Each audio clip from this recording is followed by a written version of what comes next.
everybody, Kimberly Demery here from GhostGirlParanormal.com and welcome to my bedroom. There's actually a very good reason why we're in here. You see, this weekend my ghost girls and I actually took a little road trip and we drove to a cool little old town in California, and we went into a bunch of the old stores, a lot of the old buildings. It's one of our favorite things to do, by the way.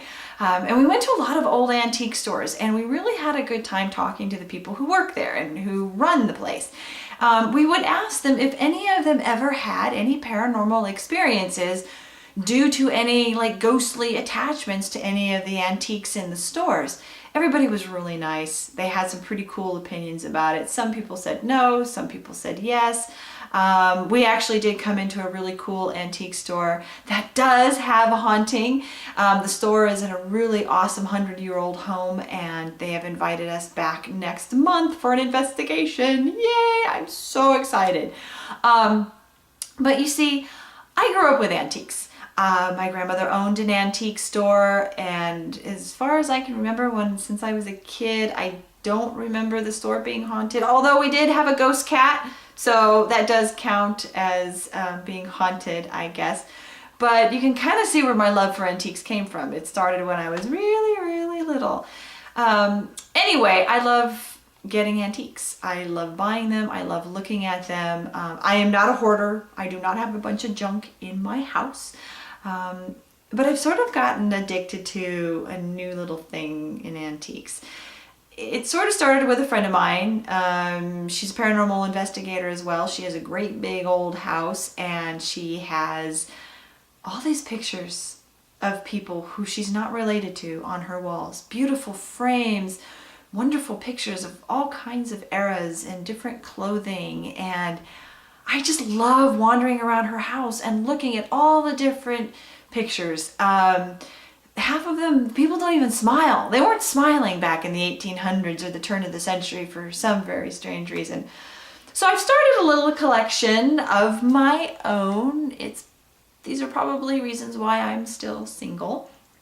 And they are displayed here in my bedroom. Another reason why I'm probably still single.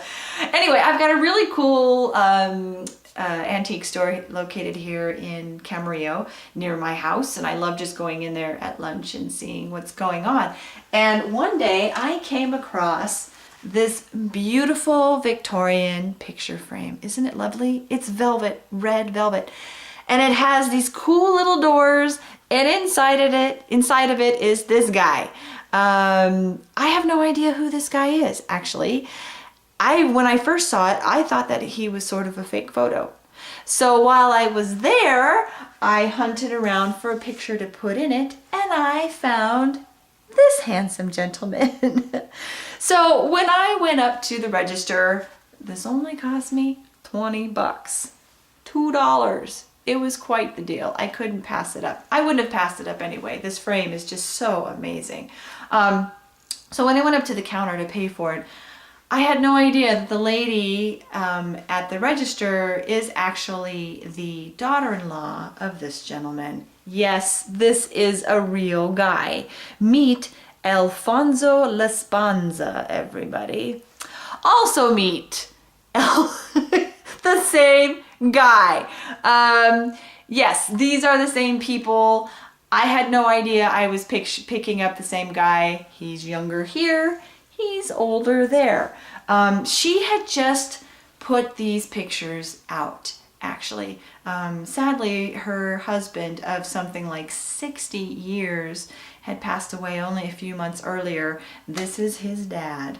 And it took her a really long time to finally separate with these items. So while I was in the store, she told me about her wonderful husband and all the adventures they had. She told me about this guy, Alfonso, and his trip to California and how he came here.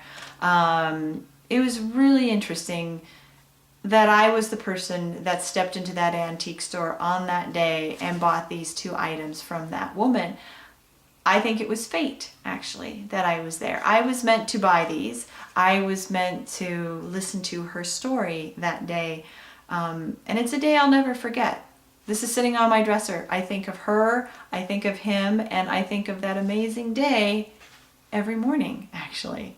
So another piece that I recently just picked up is this lovely lady.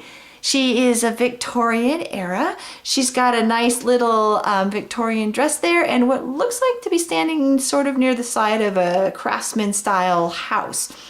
I picked this picture up because of what it says on the back. It says, Sister Carolyn taking in California's lush summer. California. That's where I live. Who knows where this picture was taken? It could have been in Pasadena. It could have been in Los Angeles when it was all orange groves. It could have been somewhere out here in Oxnard or Fillmore or Santa Paula. I loved it. I thought it was amazing. I love her hair. I love her dress. I love the house that she's standing next to. I wish that I was owning it. So she too now resides right here on my dresser. Now the last piece that I want to show you, it's a little big, so I'm going to hold it only for a minute.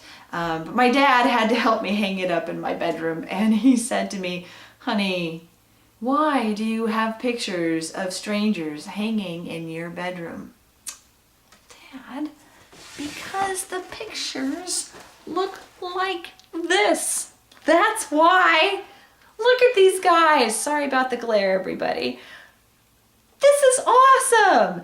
I don't know what this frame is called, but I call it the bubble frame. I love this couple. They're not smiling.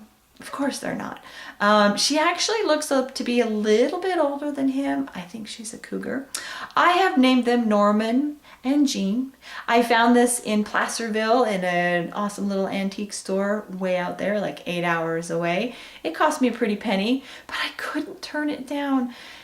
And yes, Norman and Jean are also hanging in my bedroom, proudly displayed.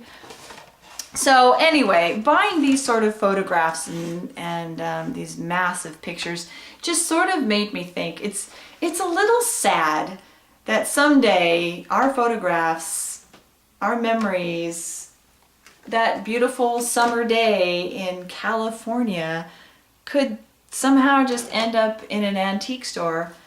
But hopefully it also ends up in someone's room or in someone's house and maybe cared for and admired just as much as Sister Carolyn probably did when she took it.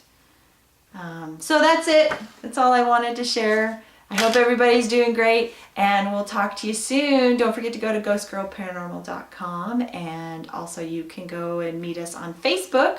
www.facebook.com/ghostgirlparanormal. And yeah, that's it. Okay, thanks for joining me today. Talk to y'all soon. Bye.